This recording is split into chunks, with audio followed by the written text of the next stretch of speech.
Hey family, happy 2020. Here we are, 2020. Can y'all believe that? So wild that we're actually saying that as a real number. Happy 2020.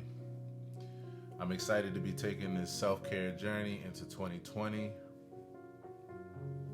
strongly. So today's lesson that I went through is called Stress Resilience is a Skill.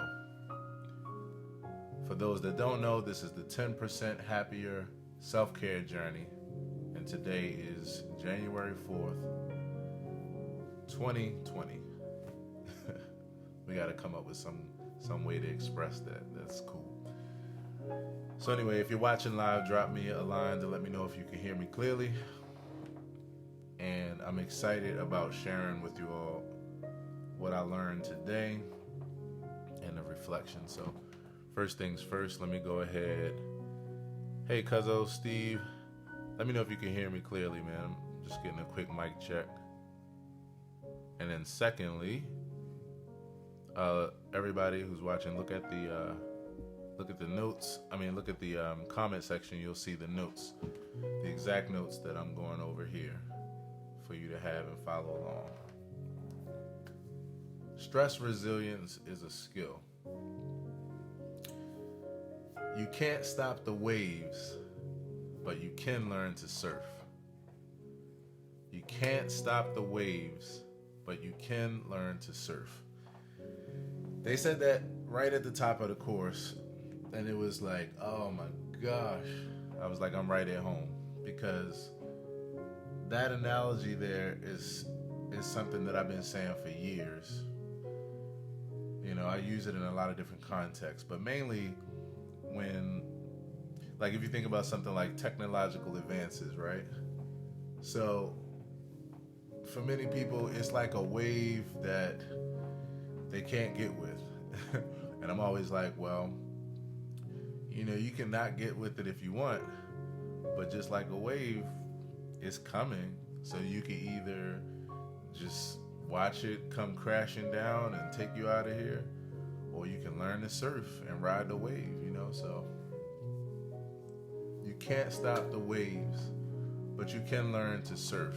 And today, you know, we're applying that to the concept of stress, right?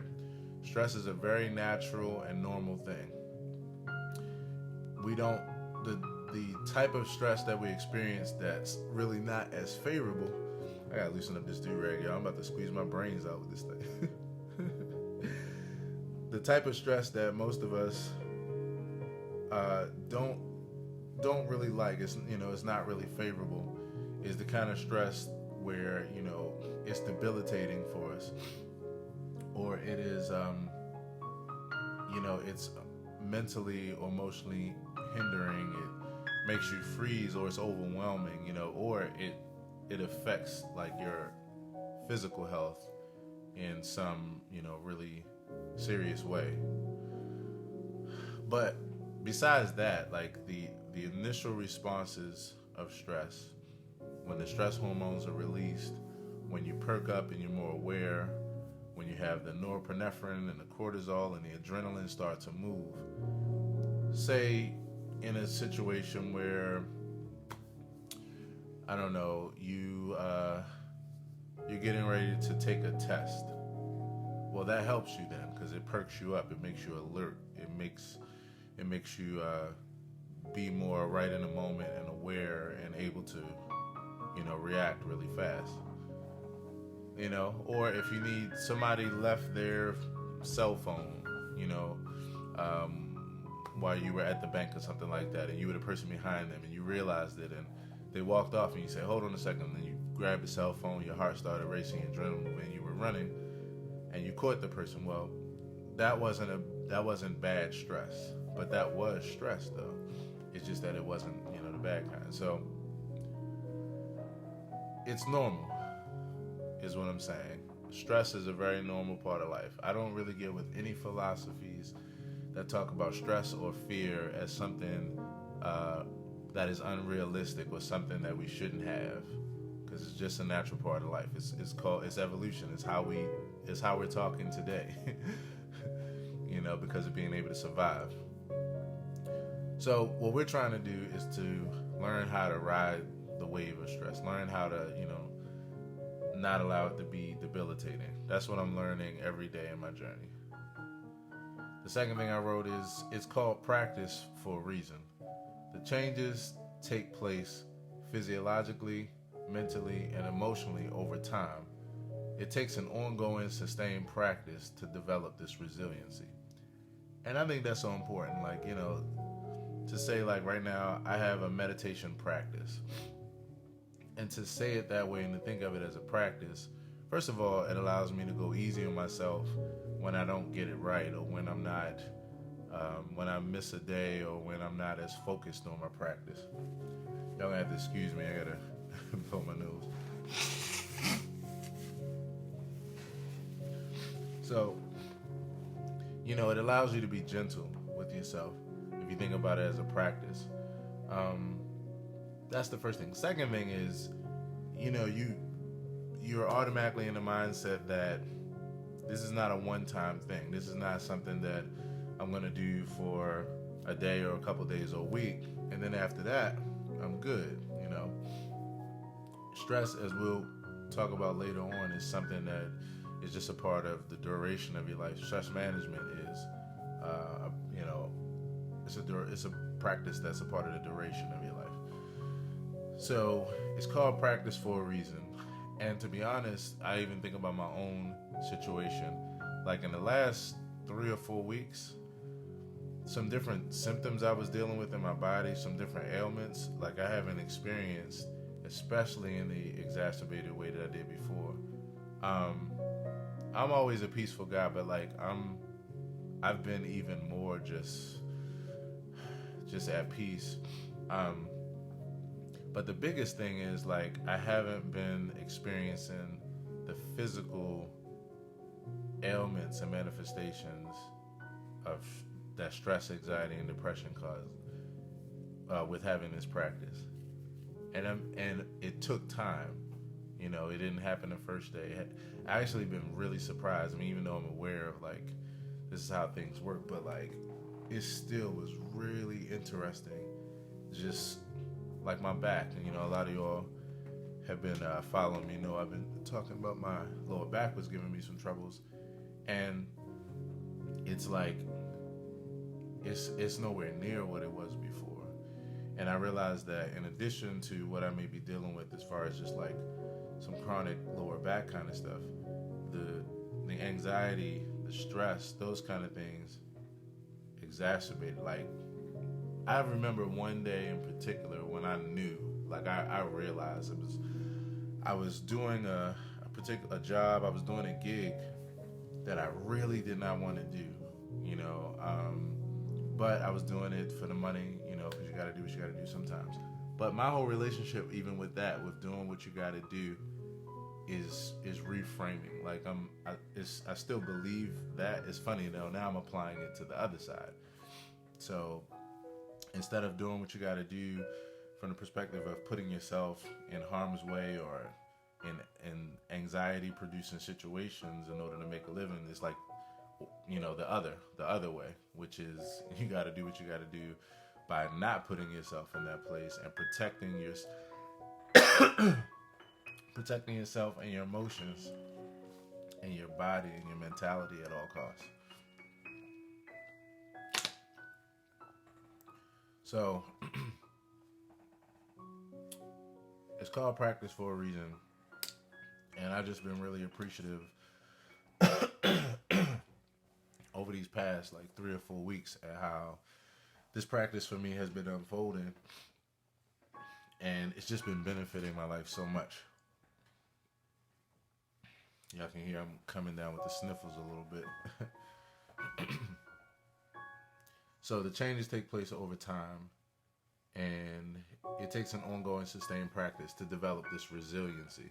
Because that's the thing you're really developing, and that really actually hits at my core principle in life, which really brought me to the place of secular humanism,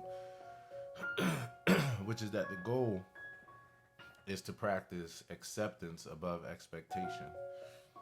You know, with the different inevitables of life, there are times and situations where no matter how much we want them to be different, no matter how much we pray or all these things, like, they don't happen, and it's because it's life. Certain things just flow in a certain way. So the thing is to practice acceptance, because when you practice acceptance, like how this course, they've been saying it over and over and over, and I've been thinking about it for years. It allows you to keep settling in more and more and more and more to the inevitables, or to the situation or the scenario or the feelings or whatever. But most of our philosophies have taught us that settling in this way is actually giving into it and being defeated by it. That's really the issue. Most of our philosophies, our religious and our spiritual paths, have taught us that settling into the things we have to accept in life, like death or pain or stress and these kind of things, is actually being defeated by it.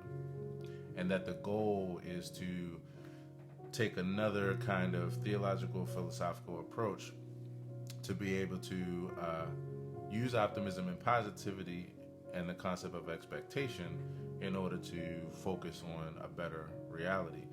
The thing is, that's extremely helpful, right? And that's just a normal thing in life. You don't even need a spiritual or religious path for that. But that's extremely, extremely helpful. Except for when it's not. And that's the thing. It's extremely helpful, except for when it's not. And the thing I realize most is that we don't pay attention to the times when it's not helpful. We only pay attention to the times when it is helpful, because it just feels better, and we, life is tough. We don't want to deal with the inevitables. It's very tough, I empathize with it because all of us go through it. But I realize, though, that we're missing out on a big part of really teaching ourselves how to live in peace and die in peace, which is practicing acceptance above expectation.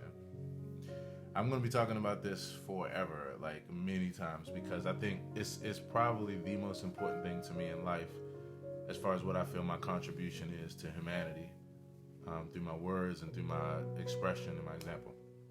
Okay, moving on. The practices to stress better, and I like how they call this course Stress Better instead of like Get Rid of Your Stress. It made it more practical and more realistic. The practices to stress better are: number 1, pause. Number 2, tune into your body. Number 3, reframe your relationship with stress. Number 4, open up to difficult emotions. Number 5, practice self-compassion and compassion for others. Those are 5 practices that they offered in this session and in this course in general. So I'm going to go back through those and just kind of say 1 or 2 things added to it. So the practices to stress better are: number 1, pause. Pausing can't be overstated. When I was taking a course called Effortless Mastery, it was for this kind of practice, but it was applied to music. And one of the things that the teacher had you to do in the course, it's by Kenny Warner, if anybody's interested, Effortless Mastery. What he had you to do was, in the middle of everything he was teaching you to do and to focus on, you had to literally out of nowhere just stop. Just stop, take your hands off your instrument, and just sit in like silence and don't do anything. Just completely detached from what you were doing. Be totally engaged and then totally detached. And then after that, then go right back to like take a few minutes to do that. Pausing, and I realized it then when I experienced pausing, allows you to get out of your head for a second, to take a step back. If you take a deep breath with it, I forgot to do that too. I was wanting to do that at the beginning. We'll do it at the end. But if you pause for a second, just detach from whatever you're in the midst of, just enough for you to get out of your head and take a deep breath or a couple deep breaths. I say 3 to be exact, just because it's a nice little pattern kind of deal. That alone is self-care and will make the difference. That'll stop you from arguing or cursing someone out. It'll stop you from having an anxiety attack. It'll stop you from doing something impulsive that you regret later. So number 1, pause. Number 2, tune into your body. So after pausing, they were saying, like, to just do a scan of your body, see how this is showing up in your body. Because a lot of times we're so in our heads, we don't even realize what's happening in our body until it's screaming at us, And sometimes tuning into your body allows you to focus on certain parts of your body to release the tension, to relax, to de-escalate. So that's so important, to just tune into your body and see how you're feeling. You could be tensing up because you're stressed and not realize it, and that be causing you even more stress. But when you relax, then, Number 3, reframe your relationship with stress. That's important because we're talking about change of perspective. Hey, Harry. Hey, Russell. If y'all can, someone drop me a line and let me know if you can actually hear me clearly. Hey, Luis. Hey, Isaiah. Thank you all for watching. Shamel. Reframe your relationship with stress. Now we're talking about changing the mind, changing the perspective. If you can see stress as a way to practice, as a way to, he's like, all right, so boom, okay, so I get the opportunity to give myself a few minutes of self-care. If you see it from that positive perspective, then everything changes. You can actually it can actually happen because you're out of your own way and you're open. Speaking of open, number 4 is open up to difficult emotions. Whatever you resist persists. So trying to run away from the emotions is just not the way. You're not going to be able to deal with it. You have to be able to open up to them. And this opening is when we get to talking about acceptance again. This really is acceptance again applied. Number 5, practice self-compassion and compassion for others. So, of course, having compassion for yourself first allows you to de-escalate. And then thinking about others and what they're going through. I tell you, I said this a couple years ago in a relationship that I was in. I said this to my partner as we got to a place where I realized that we were on different paths. And so, it made sense for us to be appreciative of our season and be appreciative of where we took each other from point A to point B. And, from there, like, it's just like other things in life, times change, seasons change. But if you grew and you learned something from it, I don't see anything as a failure in that regard. But I remember during that time, as it was a tough emotional time and anxiety and stress producing, I realized the thing that was keeping me well in the midst of it and not completely stressed out by it was how much empathy and compassion I had for us both as just 2 individuals moving through the journey, doing the best that we could. Myself, of course, because I knew what I was feeling, so I was able to have compassion with what I was going through and having compassion for her as well. But us together allow me to not get upset at her about things that I could have gotten upset about because I had so much empathy for what she was going through and for us together, and then for myself as well.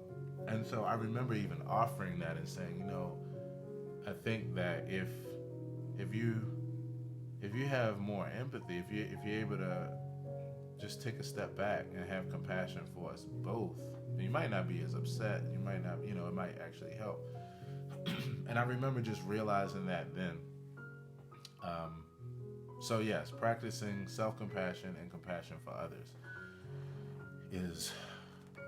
this is the 5th of these practices that completes this equation.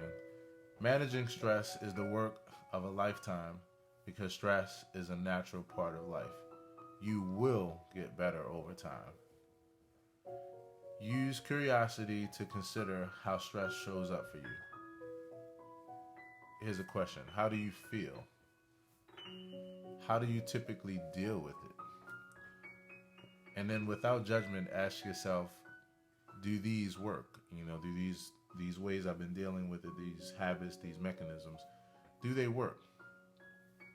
Will they help me out over time in the long run? That's really important because, this level of like self-reflection. Hey Ashley, thanks for hanging out. Let me know if you all can hear me clearly. This kind of reflection process really helps. First of all, because you get out of your head. Second of all, because you're able to start being like honest with yourself in the moment. And if you're not applying self-judgment, then you'll feel okay with being honest even with yourself. It's so interesting what goes on up here. Like, sometimes we're not even honest with ourselves because we're afraid of our own self-judgment. It's literally all here. So asking these questions allow you to be honest about like how you feel it and what you do with it, how you respond in relationship to it. That way you can weed out the things that's not really helping you, and not just mindlessly do them because they're impulsive and and you flow that way out of habit. Consider and meditate on how you would like to respond to stress. That's the second one. First, meditate on how you do, and then secondly, how would you like to respond? And then here's 6 points. Imagine yourself staying connected to your body during stressful times. Just take the time to imagine that. In fact, let's do this way. If you're watching this video and if you are in a place where you can close your eyes, not if you're driving, of course, but if you can close your eyes, just kind of close your eyes and breathe. In fact, let's do this here. I've been wanting to do this. Let's take 20 seconds to just take 3 deep breaths, and then we'll do this practice. So, along with the music, like right in rhythm, take a deep breath in and out. Deep breath in and out. And one more deep breath in and out. Now keep your eyes closed if you already have your eyes closed, and just meditate on these couple points. So number 1, imagine yourself staying connected to your body during stressful times. Like, even if you can't do it, just take the time to imagine yourself. Imagine yourself monitoring the sensations that you feel in your body.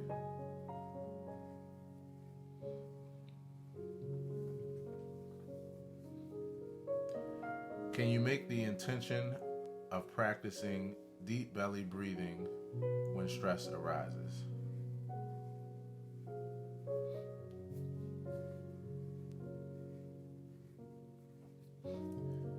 Set a goal to make space for whatever is happening, even if it's uncomfortable, knowing that you're building your capacity in doing so.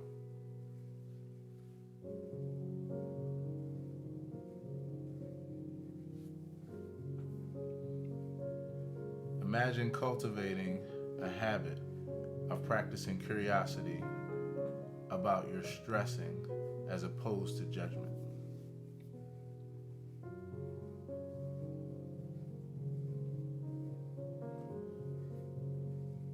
And lastly, can you make the intention to open to difficult emotions when stress arises? You are building emotional resiliency when doing so.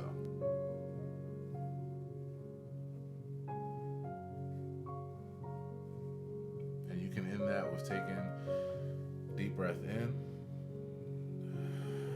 and out. So these are 6 points that are really important, I find, especially as I was going through it. Because you're allowing yourself to step back, and that's the piece. Being able to imagine yourself moving through your stress in this way inevitably builds the resiliency to do so. You know, the two go hand in hand. So, one other thing I wanted to talk about too, say hello, is I want to make sure I want to read any comments that anyone has dropped. Hey, Coco.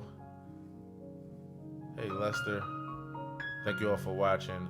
Please drop any comments so I can read them before I finish this stream. If you have any thoughts about what's said here. One thing I want to talk about real quickly was deep belly breathing. So it's something that I'm going to be studying more closely and practicing. I'm already practicing, but studying more closely to really learn the ins and outs so that I can offer it as well to others. But the one simple and I would say probably most significant thing about it, even though it's simple, is that first of all, you know, we don't usually take deep breaths. That's one thing I learned about my own life. There are a lot of times when we're just moving, and if you pay attention to your breathing, it's very shallow, except for when you're just out of breath, you know, because if you're not in shape or something like that, and you're like, you know, running or doing some other kind of thing. But other than that, like, we breathe very shallow a lot of times. Like, I realize we actually have to be intentional and tell ourselves to take a deep breath. And now I just do it periodically throughout my day. I just literally check in with my breathing, and I'll just take 10 or 15 seconds, even if I'm not stressed, to just take deep breaths. And like, then I realized that in the moment that there's a low hum of stress that I may have been dealing with and just didn't even realize it because I just got so used to that flow. You take a deep breath and your whole body naturally relaxes. My friend was telling me the other day that when you exhale, it actually slows your heart rate down. So your body literally relaxes. And then all of a sudden you realize, like, wow, I wasn't as relaxed as I thought I was. So that's the first thing, like just taking that time. But the thing I'm learning about deep belly breathing is that as opposed to breathing in where you suck your stomach in like we normally do, you actually breathe in and allow it to expand your belly as opposed to inhale. And then when you exhale, then you draw your navel in. That was like completely different than, you know, what I've been used to as far as breathing. So that's like I guess you could say a little tip. You know, as I study it more closely, I'm actually going to do whole live streams where I just demonstrate and talk about the ins and outs of it. But for right now, just think about it that way. When you breathe in, you're actually expanding your stomach as opposed to breathing in and pulling it in. You're doing it the opposite. And when you exhale, you actually want to bring your navel in. So, all right, last but not least, continue to set goals. Be gentle with yourself in the process. Appreciate the small successes and steps forward.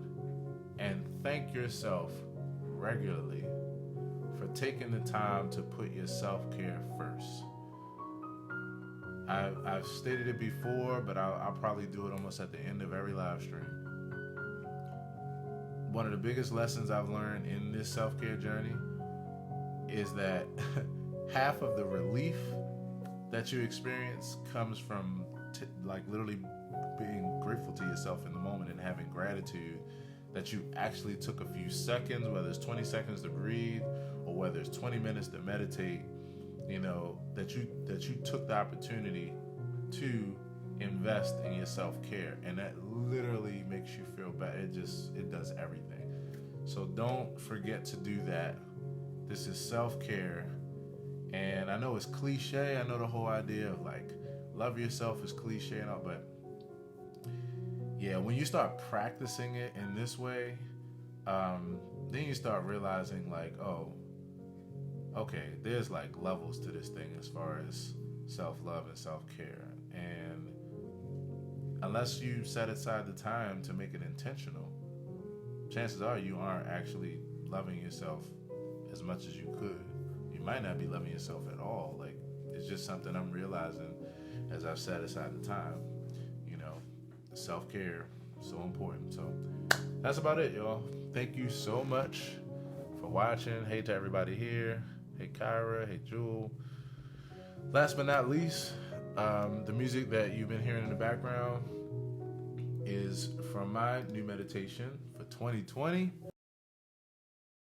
To it yet, please check it out. Like I at this point I really just want feedback for like how you experience it. It's called Breathe Deeply, and it's on YouTube on my channel Aaron Hill TV. I also paste the link here in the description. I mean in the comment section too, if you all want to come back and look at it. And Breathe Deeply is the guided meditation version of it, where you hear my voice, and then the one we've been listening to here, which is the piano composition that I wrote and put behind the meditation, but this is just the music by itself. This is called Breath of Life Piano Meditation. So if you've enjoyed that, go grab it on Spotify or Apple Music. And last but not least, in continuing with this self-care journey and this piano meditation and all this kind of stuff, on January 24th, I'm going to be doing a solo piano meditation concert. I'm excited about it because I've done a million gigs. I've done a million gigs playing solo piano, but this will be my first concert where I literally do a show just around solo piano and this kind of music, solo piano meditation. I'm actually going to do a guided meditation and everything. Like, I think it's going to be an experience that just nobody's experienced before, because I've never seen it. And I haven't seen everything, but I don't think it's like out there like that. And even if it is, it's not enough of this kind of expression. So I can't express how excited in words I am about that. That's January 24th. It's gonna be at 7:30 p.m. at Ondi Music, which is 409 Charles Street. It's a recital hall right downtown in Baltimore. Intimate setting. It's only going to be about like $10 tickets. Like, it's going to be really simple, but I really want you to join me for that, because 2020, I'm saying, is the year of clear vision, and the only way you're going to have clear vision is to have a clear mind. You can't have a clear vision with a cluttered mind. Thank you so much, Coco. I appreciate you. Michael Orr, thanks so much for watching. So 2020 is the year of clear vision, and I'm driving full force, full speed in the direction of this kind of work, my expression of this kind of work that's contributed to the field, or my contribution to the field of health and wellness and self-care. So, yeah, I think that's about it. Thank you all so much for joining me. Jump on back with me, if you will, in 10 minutes. I'll be doing the word of the day, and happy 2020 to all those I haven't had the opportunity personally to say Happy New Year to. All right, I'll see you on a few. Peace, and as always, be well.